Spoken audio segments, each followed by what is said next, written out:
Jadi nabi iman sebentar yang dia menang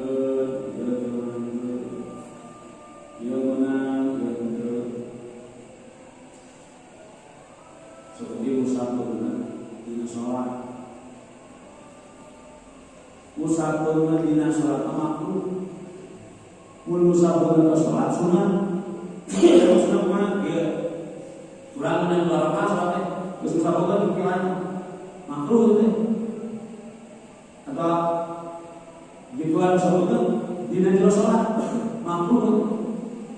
Tapi lamun ka sholat assalamualaikum warahmatullahi assalamualaikum karena sunnah dan terus keluar karena sholat dan terus sholat lagi pada kondisi sholat kata arina sholat muqtatahatun bitakbir wa muqtatahatun bitaslim di sholat mahsusotin ngaran sholat anu dimitian takbiratul ihram ditungtungan ku salam make syarat-syarat anu ditangguhkeun. Namun geus beres salam berarti geus salat. Assalamualaikum. Assalamualaikum. Musafirna teu naon.